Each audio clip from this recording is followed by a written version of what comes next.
And I wanted to go into the history of what you call Segronomics, the history of apartheid schooling.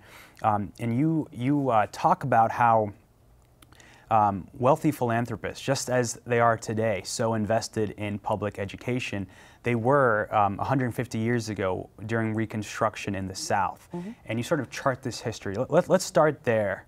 And what was their involvement? Why were they so interested in the education of African Americans? Well, first of all, I mean, one thing I always want to mark around education and Reconstruction, because it's undertaught in schools, there was, okay, I'll tell you the funny little story. I was doing a talk at a college here in Maryland, and I asked, before I started talking about the 13th, 14th, and 15th Amendment, does everybody know what Reconstruction is? We're all clear, and everybody was nodding heads. Yes, yes, Reconstruction, know all about it. So I asked, does anyone want to instruct the rest of the auditorium? Be brave, step up.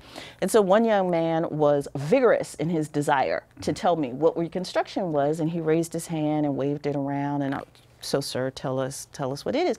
And he said, so Reconstruction is the period of time when the government decided to build freeways, all from cities out into the suburbs. And there was this guy during Reconstruction who thought that that would be good to help businesses grow.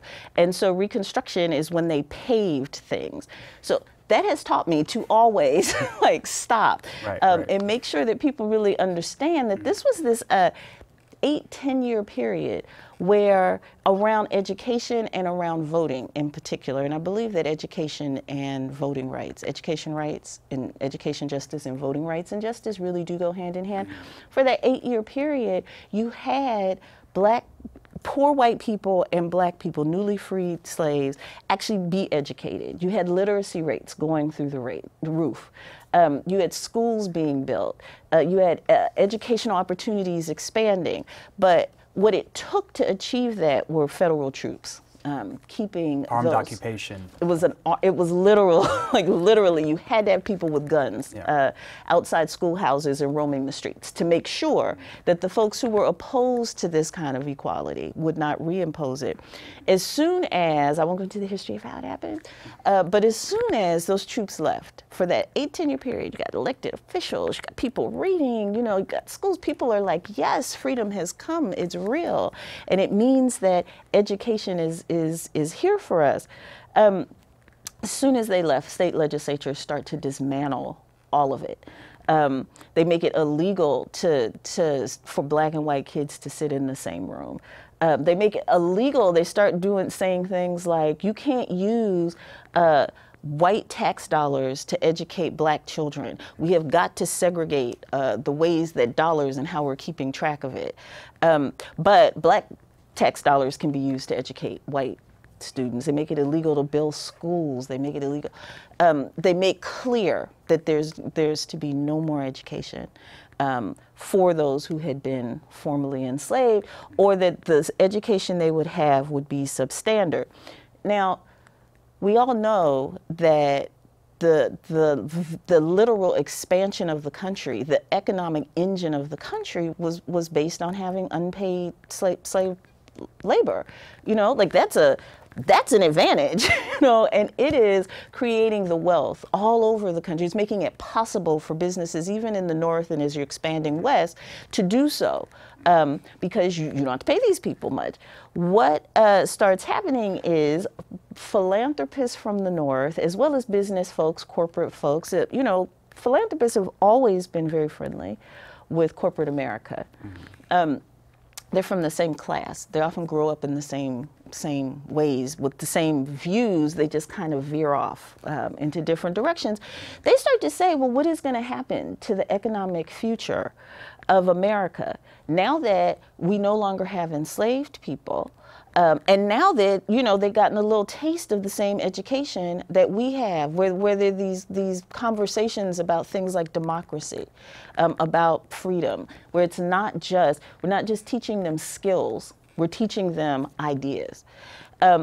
So the folks, the philanthropists from the North get together with people in the South, with the white supremacists in the South who are busy taking back educational rights, and they say, you've got to give them some kind of education or our businesses won't grow. Your economic health is dependent on an educated class, but they need to be educated into subservience. And that is the thing, into the value of hard work, and into their place in society. And they need skills that will make them fitting entry-level workers, and we can have them whites be a step above them always. So we're only going to we have to teach them something, or they'll leave. And then who will keep things going?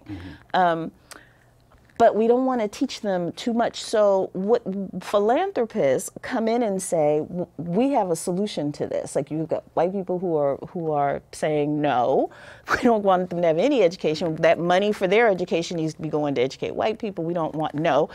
They come in and say, but what if we make it vocational? What if the kind of education that we give them equips them for what you and we both understand to be the most advantageous space for them to occupy. So we teach them how to pull themselves up by their bootstraps. This is a big one, which is always it's perplexing to me, because I'm like, well, they were enslaved, and now they're mostly sharecroppers working sun up to sundown for no money, and you're going to teach them about hard work. Right? Like, they're doing the work that you don't have to do. They're not getting paid for it. But this is what we need now, is to teach them how to value hard work. And we need to teach them how to take care of themselves, so they're not asking us, to give them shoes. We'll teach them how to make shoes. They're not asking us to make clothes, give them clothes. We'll teach them how to make their own clothes. So the kind of education that's born after Reconstruction, after this wonderful, hopeful, democratic period where it looked like all the promises, all the ideals that we talk about regularly around citizenship and what that means, that it was going to happen, is followed by this brutal backlash where they're like, yes, but the education for you is going to make clear that you are inferior to whites, that you need to be still be a part of this economic engine,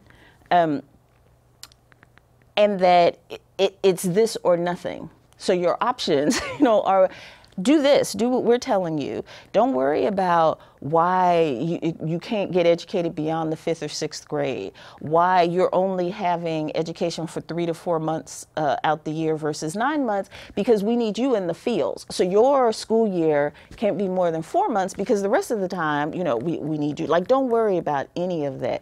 You're getting some education, and you should be happy about it. And I know in Maryland and in Baltimore, there was a fight for decades to even get one high school that would serve African Americans. That's Frederick Douglass High. Yeah. And that only existed, there was one high school, serving black students until the 1940s. Right. And that took decades and decades to even get that much. Yeah, that's a really common story. I mean, the fight for black what we would call high schools, what was huge, because that was a bridge too far. People were willing, because they figured by the time you were high school age, which is what, 14, 15 or so, basically you need to be joining the workforce if you're black. Like, basically that mindset was still very much in place, which was, we want to educate them only so much. Because we're trying to educate them into a certain space in the society. And again, if you educate them the same way you do rich white people, they might start asking questions. They might start getting ideas. So yeah, that story about the fight for high schools and the one school for all black people in the South, further south than this, it would have been like a one-room schoolhouse. Like literally one room with a pot-bellied stove and one teacher teaching everyone. Elsewhere, you might have something a little more robust than that, but it was always, what is the least amount, from the earliest days, what is the least amount we can give you educationally? What's the least amount of money we can spend that you will accept? And the least amount of knowledge that we can give you that you will accept.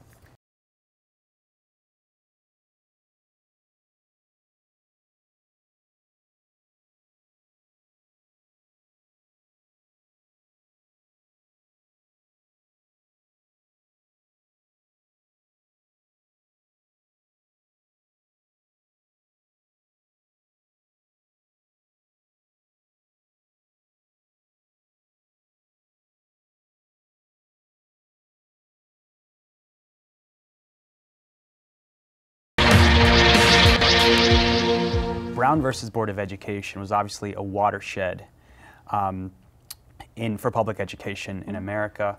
The idea of integration seems so foreign to many people today. It seems like a pipe dream, but many scholars like yourself argue a social and economic and racial integration is the best way to lift up all students. Now, can you talk about that? Because that was what many people fought for at the time. Yeah, I mean, so what I would say is it's the only thing that has worked systemically, right? Racial and economic integration works because it distributes resources. It keeps the wealthy from hoarding all of the resources for themselves. Everything else that we've tried short of that, save a couple of years where we had black independent schools that were in a lot of urban areas, making great strides in the 70s, late 60s through the late 70s. Save that. If you're talking about poor people in concentrated poverty, the thing that has narrowed achievement gaps, raised test scores, sent literacy rates through the roof, is integration. There's a whole downside to it. It's at the same time. But if what you're saying is we want to base educational policy, educational thinking on large scale projects that we can prove bear some results, then yes, racial and economic integration do the trick. But it is and remains and has always been the site also of great trauma and tension and friction.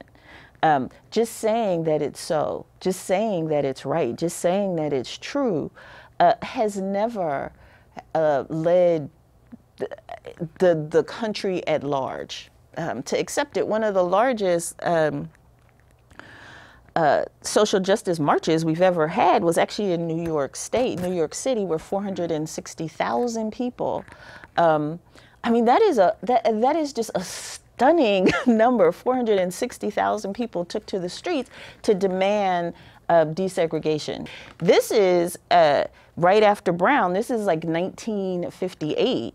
And it's led by Ella Baker, who Kenneth Clark, who's was very much a part of the Brown v. Board decision. Ella Baker, who's like a figure that you know from SNCC in the South.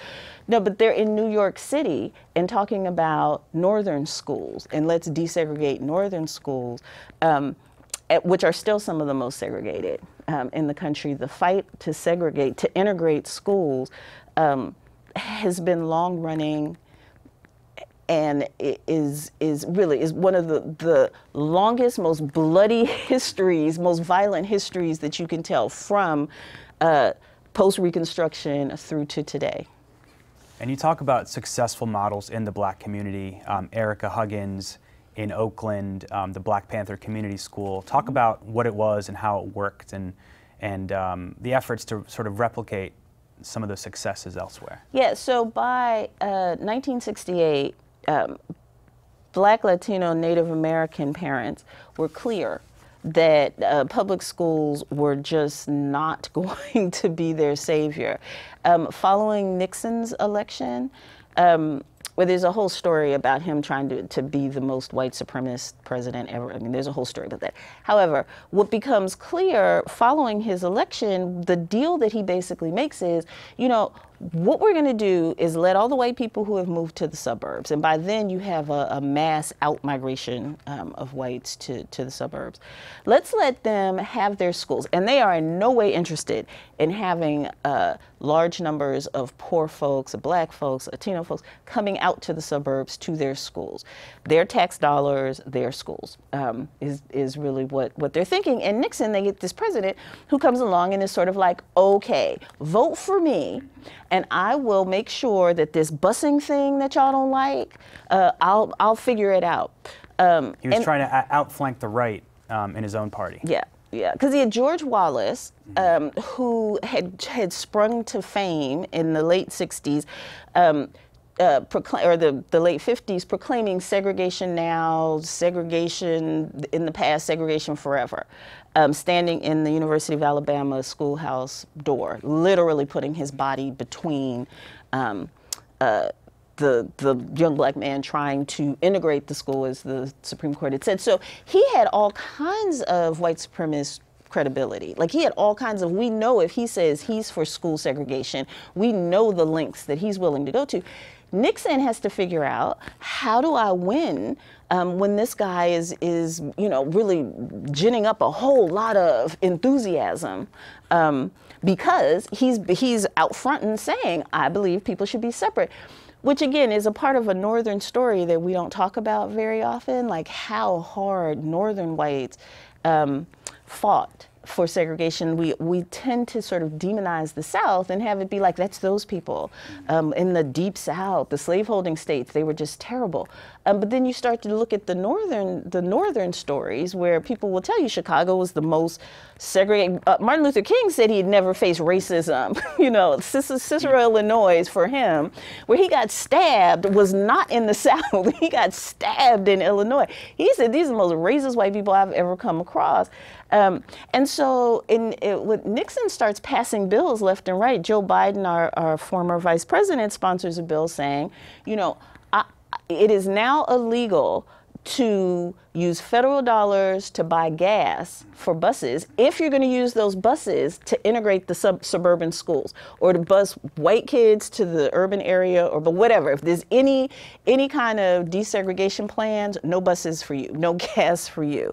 And Nixon, goes along with it. And so at this point, parents who are left in urban areas, who were Black and Latino and Native American, are kind of like, somebody got to educate these kids. It is not clear to us that these urban schools are going to do it at this point. There's no money. There's financial crisis. Every time there's a crisis, what do? You suck all the money out of school systems. Tends to be what legislatures look at first.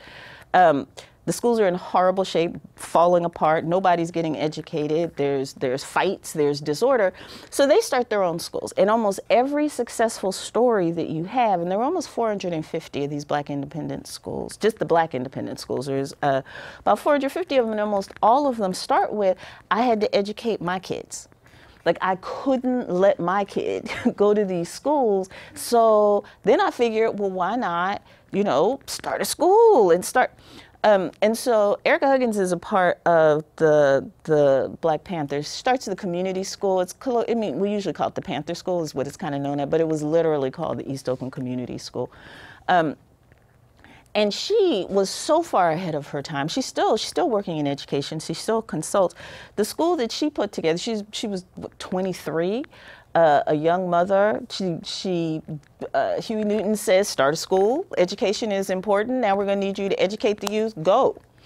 And some of the qualities, or some of the curriculum and just structure of it, was stunning. So things like meditation, when you had kids who were having a hard time concentrating, maybe acting out, all of the students did yoga. All of the students meditated for some period of the day, because she said that will help settle their spirits in a way and make it possible for them to actually, engage with school. She had a whole restorative justice practices, so that one of the things, instead of having the principal of the school or adults decide if there were infractions, what should happen, there was a council of their peers, council of students in the school, who would talk to them and decide what should happen. The the groupings were by ability and not by age. So there was none of this, let's just move them along, or not overly focused on what you should know at a certain point, focused on what do you know, and you're in with other people who know that regardless of age. These are all things that people are advocating even today, and these are qualities that you will find in some of the highest performing schools. And Erica Huggins' school got commendations regularly from the Oakland School Board for being able to educate kids who public schools consistently said they couldn't educate, that they had to be kicked out, they had to be put in lower performing classes. And they had small class sizes. Small class sizes. And you wrote how they were taught how to think instead of what to think. Exactly. They weren't tested, they weren't drilled, but they were asked to engage questions in a Socratic method as young as, 5, 6, 7 years old. What they got out of what education was is that it was like a journey, it was an adventure, and that you brought yourself to it, and that it was something that happened in collaboration.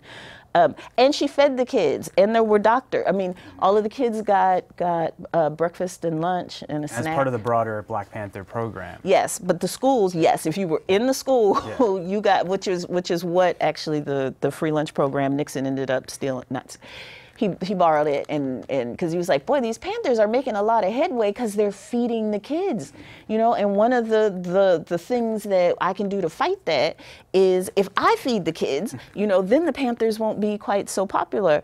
But there were all, at the time, innovative schooling practices that did very well. Across the country, from her, Marva Collins had a different kind of perspective in philosophy, but she did the same thing. What she said is she wanted the kids who came from the most dysfunctional backgrounds, who had the least support, who needed help the most. That's who she privileged. That's who she asked for. That's not who she would try to figure out how to kick out, she asked for the kids that were struggling the most. And she performed it at such a high level. We had 2 presidents who offered her the position of Secretary of Education because what she was doing in Chicago was so stunning. They were like, come here, come do it for everyone, which she able to take it to scale no. in Chicago as well. Yeah.